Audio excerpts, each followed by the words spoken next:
Hello everyone, welcome to my YouTube channel. आज का जो हमारा टॉपिक है that's about the house of life by Dante Gabriel Rossetti. Choice 2 discuss करेंगे। Choice 1 पे मैं ऑलरेडी वीडियो बना चुका हूँ। वीडियो का जो लिंक है डिस्क्रिप्शन में है। इस वीडियो में हम देखेंगे चॉइस 2 के की फैक्ट्स, पोएम ट्रांसलेशन, लास्ट में थीम। सो टाइम को वेस्ट किए बगैर लेट्स गेट स्टार्टेड। इसके की फैक्ट्स को डिस्कस करने से पहले अगर आप लोगों ने डेंटे गैब्रिएल रोसेटी की शॉर्ट बायोग्राफी देखनी है तो वो भी मैंने चॉइस 1 में ही डिस्कस की है और उसको ज़रूर देख लीजिएगा। So the choice two the house of life is a sonnet sequence unique in the intensity of its evocation of the mysteries of physical and spiritual love. Here has he claimed against his detractors. तो house of life में actually ये sonnet है। Sonnet किसे कहते हैं? जो 14 lines के poem होते हैं उसे हम सोनेट कहते हैं। और ये जो है पेट्रियार्कियन सोनेट है जिसको हम इटालियन सोनेट भी कहते हैं। सो इसमें जो है इसने स्पिरिचुअलिटी और फिज़िकल जो लव है उसके बारे में बताया है। The house of life was compose between 1847 to 1881 और इसकी जो डेट है वो 1881 है। राइम स्कीम की बात करें तो ABBACD और मीटर जो है इसमें आयम्बिक पेंटामीटर यूज़ किया गया है। आयम्बिक से मुराद जिसके जो सिलेबल्स होते हैं वो अनस्ट्रेस्ड और स्ट्रेस्ड होते हैं। यॉनरा ऑब्वियसली ये एक सोनेट है और Rossetti's House of life is a collection of 100 sonnets. तो एक्चुअली ये जो हाउस ऑफ लाइफ है ये कलेक्शन है 100 ऑफ सोनेट्स की। सो इसमें हम जस्ट चॉइस 1, चॉइस 2 और चॉइस 3 को ही डिस्कस करेंगे। चॉइस 1 तो मैं ऑलरेडी डिस्कस कर चुका हूँ। इसके बाद जो है मैं चॉइस 3 को ही डिस्कस करूँगा। So written over a long period of time that describes the narrator's relationship with 2 women. Actually इसमें 2 वीमेन के साथ इसका रिलेशन शो किया गया है। दीज आर द वाइफ, एक इसकी वाइफ है जिसका नाम है Elizabeth Siddal and the woman in the affair based on the poet's mistress Jane Morris. तो एक इसकी मिस्ट्रेस जैन मॉरिस और एक इसकी wife Elizabeth Siddal. Rossetti's House of life was compiled and published over more than a decade. तो इसको compose करते करते एक डिकेड लगा है और पब्लिश कराते कराते। The collection is divided into 2 sections. इसके 2 सेक्शंस है, young and youth and change, जिसमें हमारे पास जो सोनेट्स आते हैं वो है 1 से लेके 59 तक और चेंज एंड फेट में हमारे पास सोनेट आते हैं वो 60 से लेके 101 तक। यूथ एंड चेंज स्टार्ट्स, अब इसमें ये बताया कि यूथ एंड चेंज में क्या बताया गया है और चेंज एंड फेट में क्या बताया गया है। So youth and change starts with the beginning of love. उसमें लव, फिजिकल लव के बारे में बताया गया and passion for the wife and as 2 bodies become one, however the body fades and death soon takes the young wife away. सो इसमें love के बारे में बताया गया है, फिज़िकल लव के बारे में बताया गया है और फिर उसके बाद डेथ की जिक्र हुई है इसमें। और सेकंड जो पार्ट है चेंज एंड फेट में contain several sonnets connected to change in some वे।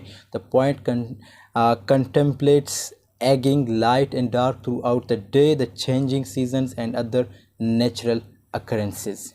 इसमें भी एक्चुअली लाइफ के बारे में बताया गया कैसे हमारी जो है लक चेंज होती है और साथ में ये बताया गया जो ये जो स्टार्ट के सोनेट से ओबियसली इसमें इसने फ़िज़िकल लव के बारे में बात की लेकिन फिर ये जो है एक स्पिरिचुअल इंसान बन जाते हैं तो उसमें ये जिक्र हुआ है।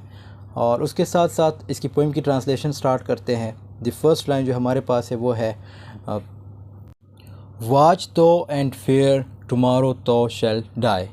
देखो और डरो, कल को आपको मरना भी है, आपको डेथ का सामना करना है। यहाँ पे एक्चुअली बताया जा रहा है कि हमें अच्छे अमाल करने चाहिए क्योंकि कल को हमें मरना भी है। दूसरे लाइन में ऑफ आर्ट तो श्योर तो शैल्ट हैव टाइम फॉर डेथ। और ज़िंदगी बहुत शॉर्ट है और एक दफ़ा जब आपकी डेथ होती है तो फिर आपके पास दोबारा मौका नहीं होता कि आप अपने बुरे अमाल को अच्छे अमाल में कन्वर्ट कर दें। तो मरने से पहले आपके पास टाइम है कि अच्छे अमाल करें and once you are dead for all. और तीसरे और चौथे लाइन में क्या बताया गया है? Is not the day which god's word promised to come man knows not when I yonder sky. और खुदा ने प्रॉमिस किया हमारे साथ कि वो हमें गाइड करेगा और खुदा ने ये प्रॉमिस भी किया है कि मरने के बाद हमारे अमाल का हिसाब होगा। नो डाउट इस पे हमें बिलीव भी है कि हमारे अमाल का हिसाब होगा। सो पॉइंट इन जो 4 लाइन्स है उसमें ये भी इसने बताया कि हमें अच्छे अमाल करने चाहिए और हमारे अच्छे अमाल जो है वो जो है कन्वर्ट, जो बुरे अमाल है वो कन्वर्ट नहीं हो सकते अच्छे अमाल में। सो हमें स्टार्ट में ही अपने आप को जो है मतलब एक स्पिरिचुअल इंसान बनाना चाहिए अपने आप को। और अगले लाइंस में, now while we speak the sun speeds forth can I or thou assure him of his goal God's breath. यहाँ पे इंसान के गोल के बारे में बताया गया है कि इंसान का इस दुनिया में आने का क्या गोल है और हमारी ज़िंदगी का मकसद इस दुनिया में क्या है। खुदा की तारीफ़ करना, खुदा की इबादत करना जिसने हमें बनाया है। और यहाँ पे हमें स्पिरिचुअलिटी की थीम देखने को मिल रही है। तो सोनेट 2 में जो है, यहाँ पे मीन्स चॉइस 2 में जो है ये स्पिरिचुअल बन जाते हैं। जो देंते गब्राइल ट्रॉसिटी, ये एक स्पिरिचुअल इंसान बन जाते हैं। और पॉइंट हमसे सवाल करे कि क्या मैं अपने गोल से वाकिफ़ हूँ या नहीं। Of thou sure him of goal. और उसके बाद God's breath even at this moment happily quickened the air to a flame till spirits always nigh. God's breath किस चीज़ को रेफ़र कर रहा है यहाँ पे? गॉड्स ब्रेथ जो है विंड को रेफ़र कर रहा है। और ये रेफ़र कर रहा है क़यामत के दिन को, जिसमें तेज़ हवा चलेगी और सब कुछ गायब हो जाएगा और ये सब कुछ बड़ी तेज़ी से होगा और सब कुछ ईंड हो जाएगा। नाय का मतलब है नज़दीक। So spirit is considered a fundamental part of being alive. और अगले जो लाइंस है उसमें क्या बताया गया है? Through screened and hid shall walk the daylight here and dost the prate of all that man shall do. और क़यामत के दिन आपसे आपके अमाल के बारे में पूछा जाएगा। आपने अपने अमाल के बारे में बताना है। प्रेट का मतलब है तेज़ी से बोलना, मीन्स स्पीक क्विकली।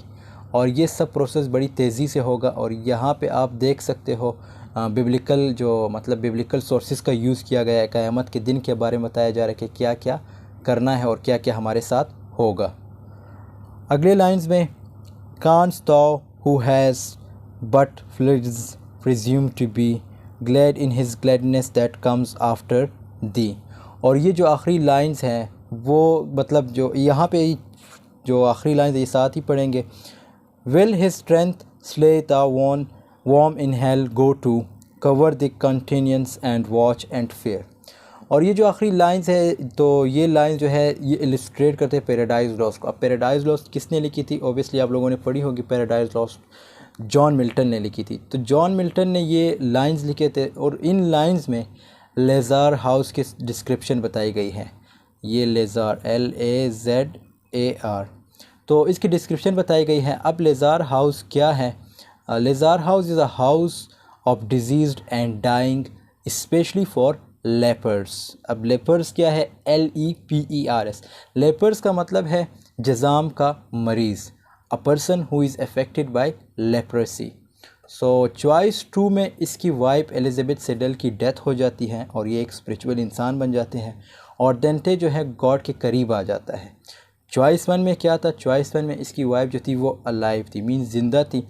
और चॉइस 2 में उसकी डेथ हो जाती है और ये गॉड के करीब आ जाता है।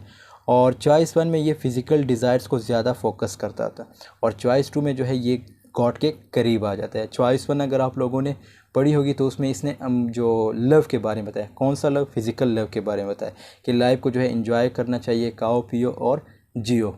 सो ये वर्ड्स उसने वहाँ पे भी यूज़ किए हैं और यही इसका जो है मेन थीम है चॉइस 1 का। और चॉइस 2 का जो है अगर इसकी थीम की बात करें तो सबसे पहला जो थीम है वो है स्पिरिचुअलिटी। और स्पिरिचुअलिटी इसके अंदर कैसे आई? क्योंकि ये जब इसकी वाइफ की डेथ हो जाती है तो और इंसान जब मतलब गम में होता है तो ऑब्वियसली उसे गॉड से अपने आप को कनेक्ट करना होता है। तो इसमें भी यही होता है कि जब इसकी वाइफ की डेथ हो जाती है तो ये अपने आप को गॉड से कनेक्ट करता है और स्पिरिचुअलिटी की ही बातें करता है पूरे सोनेट में। रिलीजियस एस्थेटिया या रिलीजियस एस्थेटिक भी कह सकते हैं, जिसको हम कहते एहसास कहते हैं। Mental responsive, it is based on mental responsiveness and awareness और फिज़िकल प्लेयर से गुरेज करना, तो ये इस चीज़ के बारे में। और लास्ट में जो है डेथ का एक मेन थीम है ये सोनेट में। So I hope this video has been helpful for you. Thanks for watching. Video पसंद आई तो ज़रूर लाइक कमेंट शेयर कीजिएगा। मिलते हैं नेक्स्ट वीडियो में, तब तक के लिए अल्लाह हाफ़िज़। Take care of yourself.